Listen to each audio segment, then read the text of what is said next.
It had a change of ownership, but it's still the same great airplane that you probably wanted but you couldn't get before. Hey there, I'm John, this is Two Brothers RC, and this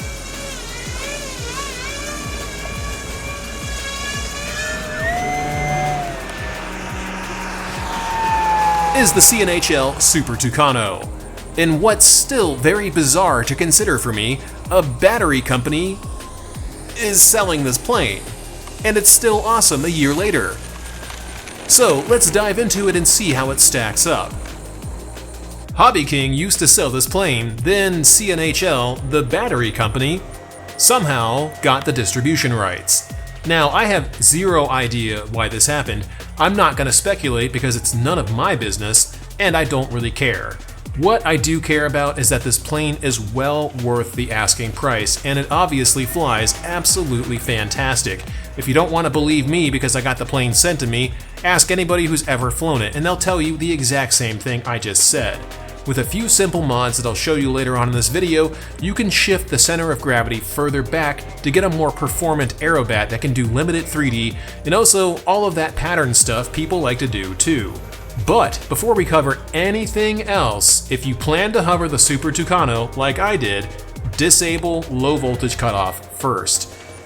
The plane comes with an ESC manual that tells you how to do this. It does involve stick programming, and yes, it's a little annoying, but a few seconds worth of annoyance will let you hover it without crash landing it like I did here.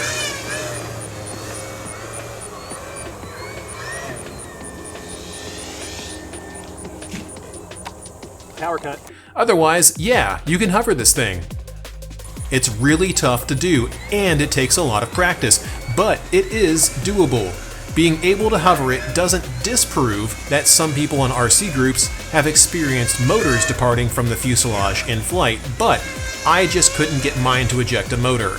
And believe me, I tried, even while doing literal slow motion crankshafts and knife edge spins. So, no idea what's going on there for them. Mine works fine, thankfully. One theory on why people might have their motors eject is maybe prop striking, but that might be what causes it. I don't know for certain because I never experienced this problem.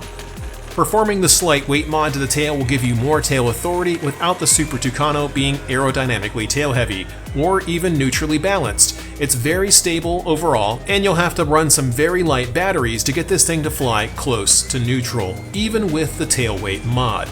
This slight change in the balance on the plane, shifting about 20 millimeters aft, will give your Tucano more tail authority, which will make it whip around insanely nice in any maneuver requiring use of the rudder.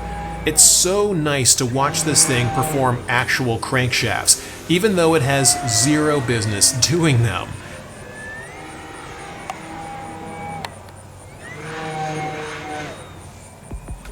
It still sucks to hover with the weight shifted back, but it's a fun challenge and honestly almost impossible to crash because it's stable in the recovery part of the hover, assuming you turned off low voltage cutoff.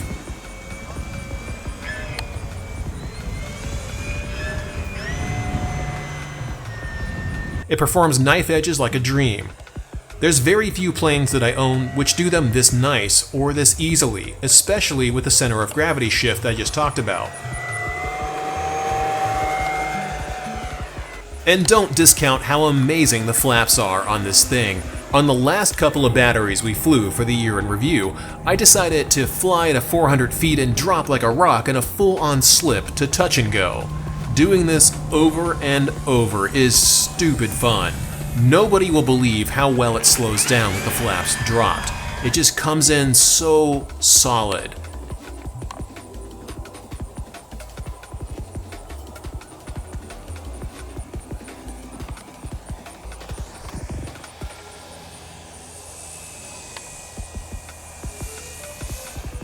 It's so gentle too, you can even yank it around without it trying to bite.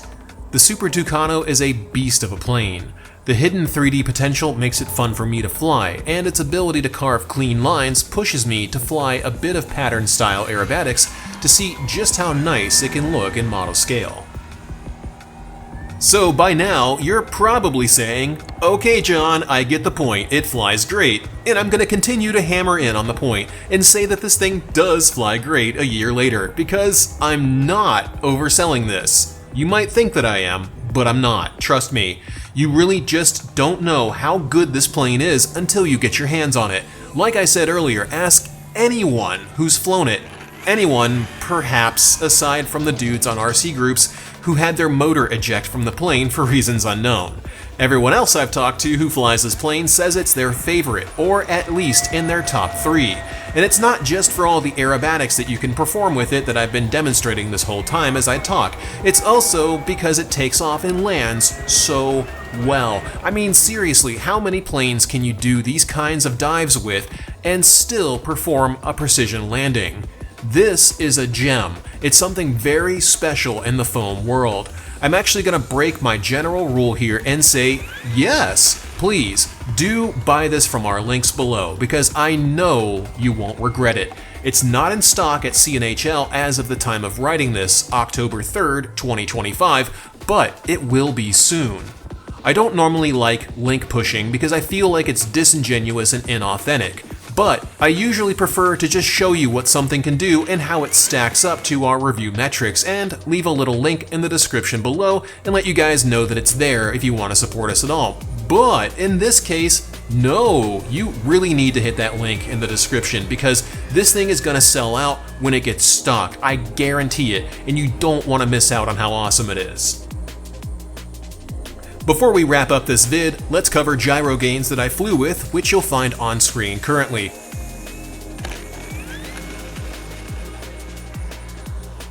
I am using an AS3X Plus receiver, a 637T to be specific. The gains are tuned for a throttle-based system, which you can learn more about in the NX Radio tutorial linked in the card at the top right or in the description below. You can, and you should, adjust these gains to your own personal preferences. I'm flying with 150 travel, 100% rates, and 50% expo on all axes. This setup gave me a very performant aerobat that does what I tell it to do and it doesn't fight me, and the upcoming mods will make it fly even better. Speaking of mods, let's cover that now. The first mod you'll want to do will be carving out the foam behind the battery tray so that you can adjust where the battery sits. Put an extra strap in and place the pack in the center of the wing. This is super easy to do. All you need to do is cut away some foam and add another strap.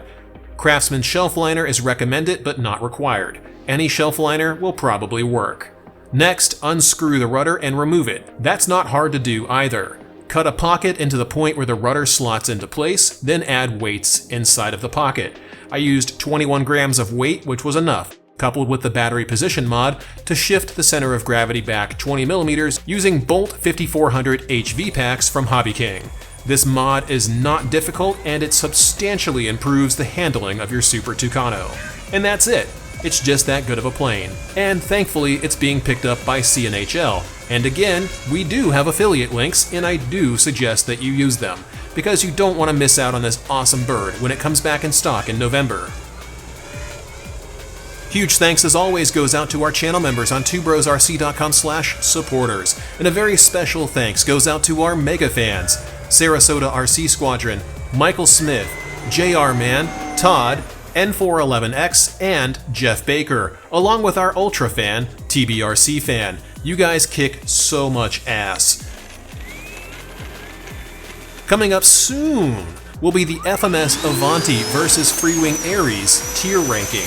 You might be surprised at which jet is actually better between the two of these, at least as far as I'm concerned.